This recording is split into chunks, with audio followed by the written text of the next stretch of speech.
নমস্কার, শুভ সন্ধ্যা।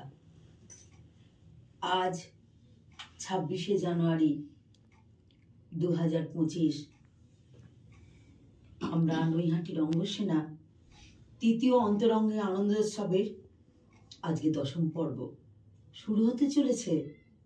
আমাদের প্রথম নিবেদন আমি একলব্য।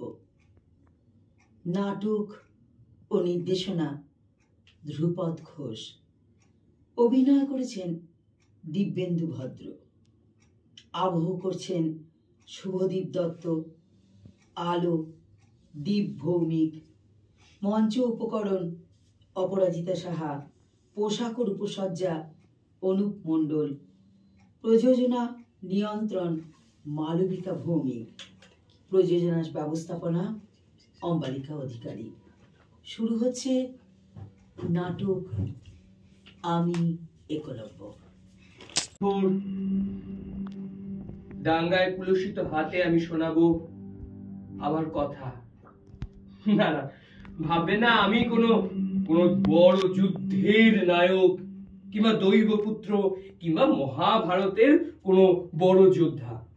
আমি অতি সাধারণ, যার কথা আজ পর্যন্ত কেউ কোনোদিন শোনেনি, হয়তো শুনবেও না। আচ্ছা, আজ যারা আপনারা আমার সামনে বসে আছেন তারা আমার কথা শুনবেন। আমার কথা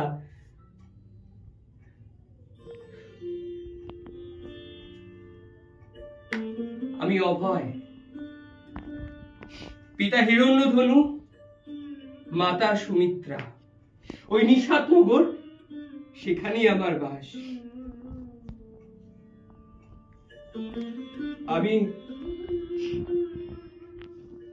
আমি অনার্য,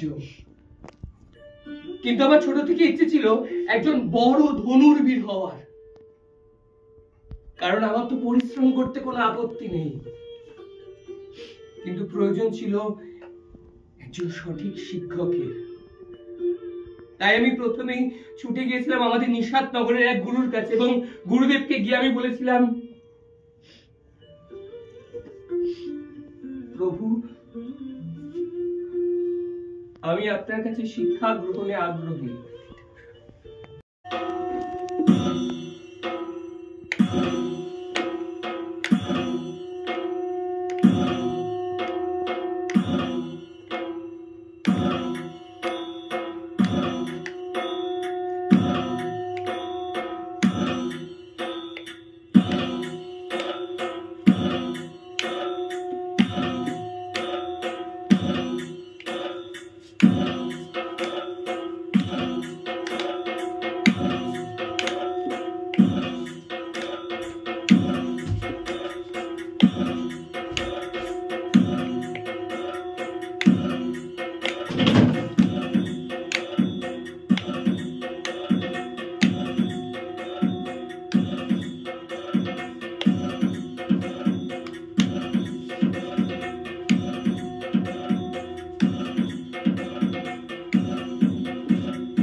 বলি, তুই যদি শিক্ষা গ্রহণ করে ডাক্তার মুক্তার হবি, তাহলে আমাদের বাড়ির ছেলেরা কি হবে? হ্যাঁ, তোদের মতো গুয়ে টিন ঘাটতে যাবে? শালা ছোট লোক, যা বেরো বেরো। हमको शर्म ना आवत, काहे कि ये तो हमरा लड़ाई আছে। हमके बड़ाओ के एक दिन बड़ा डॉक्टर बनते ही होंगे।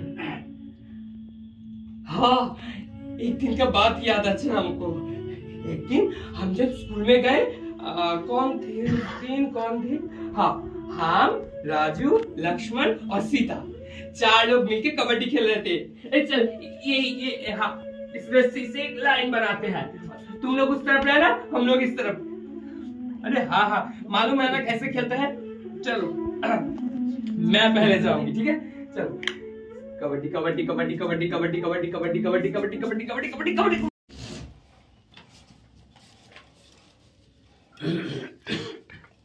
আজকে আমাদের এই অনুষ্ঠানের চিফ গেস্ট হিসাবে এসেছেন শ্রী অনুপম মজুমদার। ওনাকে আমরা একটু স্টেজে রাখছি।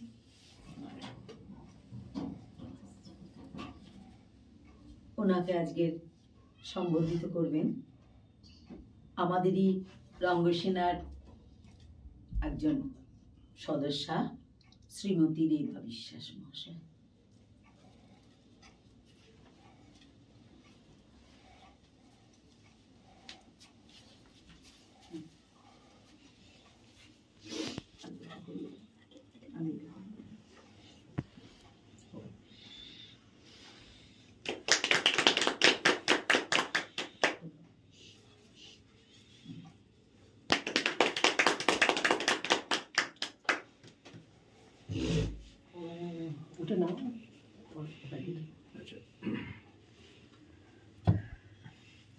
ধন্যবাদ ধন্যবাদ অনুপমবাবু।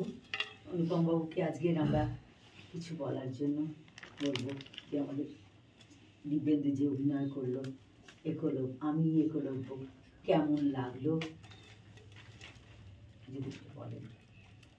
রঙ্গকুঠিতে 2 নম্বর কুঠিতে যে অভিনয় করলো আজকে, এটা আমাদের রঙ্গকুঠি।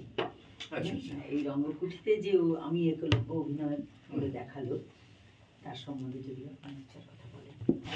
প্রথম কথা হচ্ছে যে আমি নৈহাটি রঙ্গসেনার আজকের এই অনুষ্ঠানে আমাকে আপনারা যে মুখ্য অতিথি করেছেন তার জন্য আমি আপ্লুত, গর্বিত। আমার দীর্ঘ 70 বছরের নাট্যযাপনের পথ চলার যে অভিজ্ঞতা সঞ্জাত অভিজ্ঞতা, সেই অভিজ্ঞতার মধ্যে থেকে সামান্য একটুখানি আপনাদের সঙ্গে আমি শেয়ার করছি। সেটা হচ্ছে যে নাটক দেখতে দেখতে বা নাটকটা আমি শুরু করেছিলাম যখন আমার ক্লাস 9-10 পড়ি, তখন থেকে পথনাটক দিয়ে শুরু করে তারপরে হল শো ইত্যাদি করে গ্রুপ থিয়েটারে হাত ধরে পরবর্তীকালে আমি গ্রুপ থিয়েটারে নাট্য প্রতিবেদক হিসাবে এখানে এসে উপস্থিত হয়েছি। এবং রঙ্গসেনার এখানে আমি এসে পৌঁছাই সেদিন ধ্রুপদের ওই নাটকটা, একক নাটকটা শ্রীচরণ কমলেশু দেখে ট্রেনে ফিরতে ফিরতে আমি আমার শ্রদ্ধেয় সম্পাদক দেবাশিস বন্দ্যোপাধ্যায়কে বললাম যে আমার এতদিনের নাট্য যাপনের যে তার মধ্যে বেস্ট অফ দ্য বেস্ট অভিনয় আমি আজকে দেখলাম। অভিনয় দেখলাম। উনি বললেন যে আপনি বাড়িতে গিয়েই লিখে ফেলবেন। তাই বাড়িতে গিয়ে সঙ্গে সঙ্গে লিখে ফেললাম। তো যাই হোক, জানি না কেমন হয়েছে, কিন্তু আমি আমার আবেগ দিয়ে, আমি আমার সমস্ত অভিজ্ঞতা দিয়ে লিখেছি।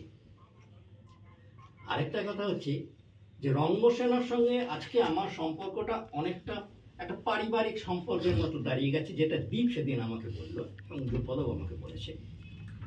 দেবব্রতবাবুর সঙ্গে আমার দারুণ বন্ধুত্ব সম্পর্ক। তো সেই জায়গায় দাঁড়িয়ে আজকে এই নাট্য রঙ্গকুঠি, রঙ্গকুঠিতে দিব্যেন্দু যে অভিনয় করলো, দিব্যেন্দুর অভিনয় ভালো লেগেছে, খুবই ভালো হয়েছে। তবে একটা কথা বলি, সাধারণত অভিনয় করার পর আমরা যারা গ্রুপ থিয়েটার বা অন্যান্য পত্রিকার পক্ষ থেকে আসি, তারা সঙ্গে সঙ্গে মতামতটা দিই না। এটা আমাদের লেখার মধ্যে আসে। তবু আপনারা যখন বললেন, আমি বলছি যে অভিনয়টা ভালো হয়েছে, লাইটের ব্যবহারও ভালো হয়েছে, এটুকু জায়গার মধ্যে যেটুকু সম্ভব করেছেন আপনারা, সব ঠিক আছে। তবু 2-1টা জায়গায় যেন মনে হলো যে আরেকটু প্রস্তুতির প্রয়োজন আছে, একটুখানি, 1, 2, 3, 4, এই 4-এর জায়গায় এসে যেন একটু ঠেকে যাচ্ছে মনে হলো। এটা আমার ব্যক্তিগত মতামত। বলতে বলতে মনে হচ্ছে যেন 1, 2, 3 খুব সুন্দর হয়ে যাচ্ছে, কিন্তু 4-এ এসে একটা জায়গায় ঠেকে যাচ্ছে। আমি সেই জায়গাটাই বললাম যে সেইটাকে কিন্তু একটুখানি দেখে নিতে হবে, তা না হলে তোমার অ্যাপিয়ারেন্স, মিউজিক, ছেলেটি লাইটটা কন্ট্রোল করেছে, অসাধারণ, খুব ভালো লাগলো।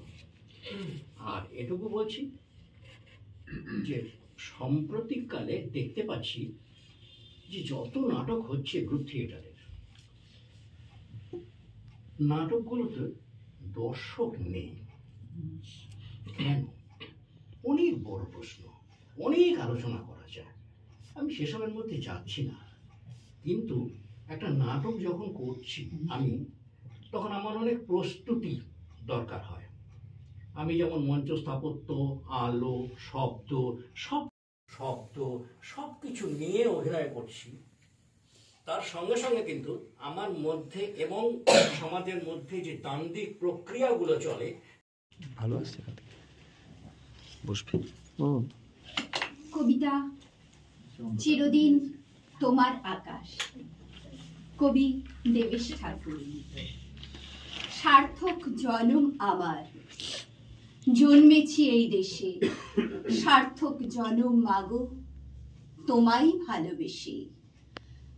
বৃষ্টিতে স্নান করা আকাশ জুড়ে যখন অপাববিদ্ধ রামধনু ওঠে সোনালি রোদ্দুরে, পাখির পাখায় লাগে জাফরানি রং, তখন আপনি থেকে বেরিয়ে আসে সার্থক জনম আমার। যখন চট্টগ্রাম, নোয়াখালী, কুষ্টিয়া থেকে দলছুট মানুষ আসে আস্তানাহীন ভূতের মতো, ক্যাম্পে, লাইনের ধারে, বস্তিতে, রৌদ্রদগ্ধ মাঠে 3 আটি খড়ের নিচে শুয়ে কেটে যায় পৌর্ণমাসী সন্ধ্যা।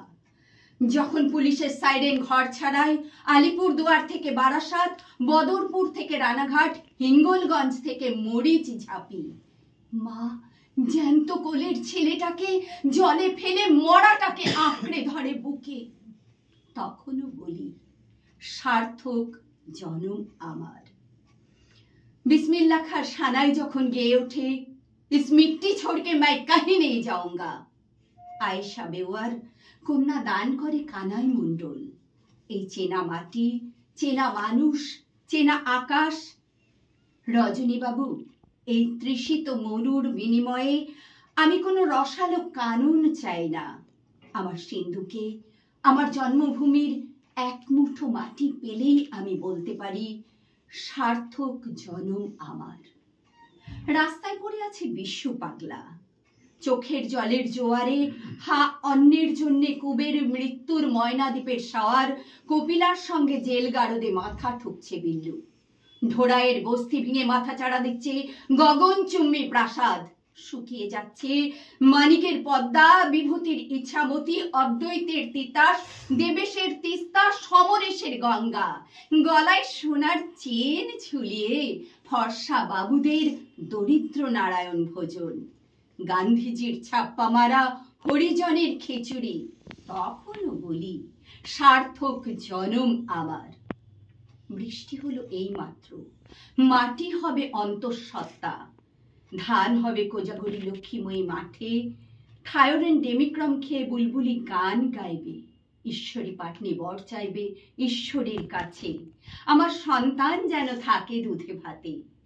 মানুষের জন্য প্রাণময় হবে পৃথিবী, ভালোবাসার জন্য ভিজে যাবে মাটি, তখন বটবৃক্ষের মতো আকাশ ছবে তুমি রবীন্দ্রনাথ। আমরা তোমার মতো আকাশের জন্য হাজার বার বলতে পারি সার্থক জনম আমার, জন্মেছি এই দেশে, সার্থক জনম মাগো তোমায় ভালোবেসে। সার্থক জনম আমার, জন্মেছি এই দেশে, সার্থক জনম মাগো তোমায় ভালোবেসে। আজকের অনুষ্ঠান তৃতীয় অন্তরঙ্গের আনন্দ উৎসবের 10ম পর্ব এবং সাথে প্রেসমিট। আমরা ধন্যবাদ জানাই নতুন গতিকে, নৈহাটি বার্তাকে, গ্রুপ থিয়েটার পত্রিকা এবং আরো সকলকে, আমাদের ফেস্টিভ্যাল উৎসব পরিচালনা সমিতিকে, যে আজকের অনুষ্ঠান সফলতার সাথে শেষ করার জন্য অশেষ ধন্যবাদ। আবার সকলের সাথে দেখা হবে 1 ফেব্রুয়ারি থেকে 7 ফেব্রুয়ারি নৈহাটি ঐকতার মঞ্চে। আপনারা সকলে আসবেন, নিমন্ত্রণ রইল। ধন্যবাদ।